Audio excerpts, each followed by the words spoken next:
Jesus took with him Peter and John and James and went up on the mountain to pray. The mountain has always been seen as a place of encountering the divine. Jesus frequently finds himself there to pray, to connect with his Father. Today we see this and brings with him 3 of his close companions. We can see throughout all of salvation history how the mountain is a place of divine encounter. Let's go back to the first books of the Bible, to the Old Testament. Think about Moses, for example, when he comes on the scene. It was at Mount Horeb where he encounters God in the burning bush, on fire, yet not consumed. It was there where God revealed to Moses his name, I am who I am. It was there where God gave Moses his great commission to lead the Israelites out of Egypt. It was on the mountain where Moses received the 10 Commandments, the Decalogue, from the Lord.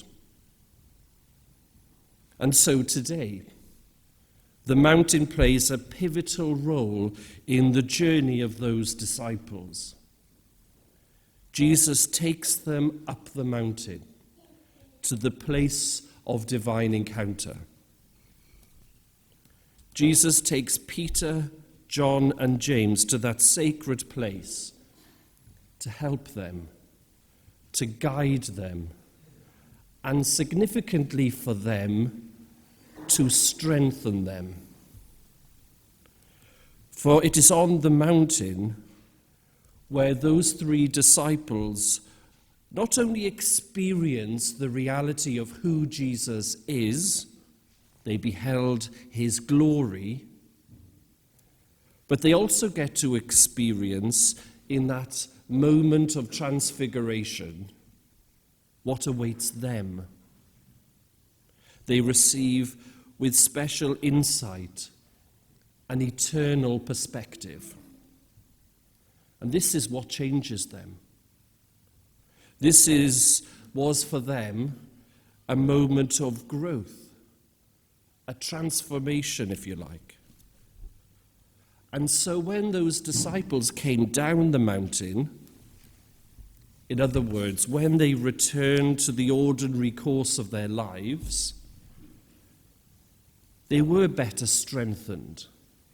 They were better prepared for the trials and the struggles which they were all to face at Jesus' passion.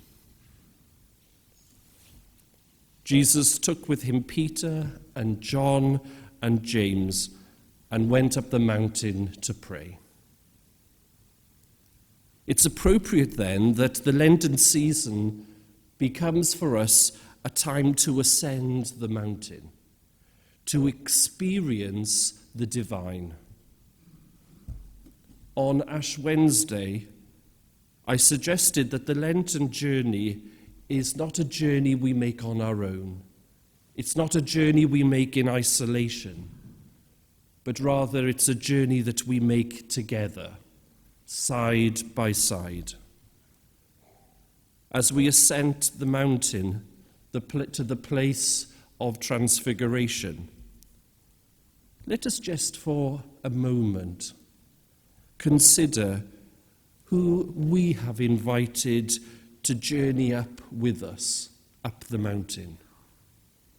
Who, like those chosen followers of Jesus, are themselves in need of strengthening, in need of the consolation which comes only from that divine encounter.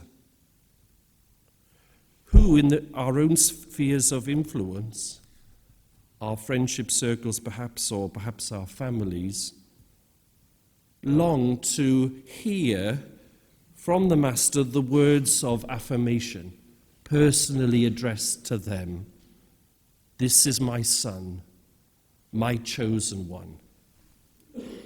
Because that sonship is something personal. It's heir to the life of grace. Let us not underestimate the power of this Lenten season as a unique time for discovery, to find those who are lost, to heal those who are broken, to bring those who are far away from faith to that place of intimacy, that divine encounter. The transfiguration of Jesus is then, for all of us, a moment of evangelization, of being able to journey hand in hand with our brothers and sisters up the mountain, to enable everyone to see the beauty and the radiance of the face of Jesus, to behold his glory. As we said on Ash Wednesday, we are in this together. Pope John Paul II, one of my favourite modern saints, often spoke, if you remember, of the new evangelization. He spoke of us all being conscious in our own vocational conviction of the mandate that we have received, that has been entrusted to us, to bring our brothers and sisters to Jesus. He says that in our post-Christian world, in a world post-Christendom, this will become then a new invitation to encounter. Because now we can't speak of people coming back to the faith, because those times have gone. And as disciples, as people who journey and walk with people, this is what becomes exciting for us. As we look to that first reading, which complements beautifully, we see that the Lord longs to establish a covenantal relationship with us, with everyone, without exception.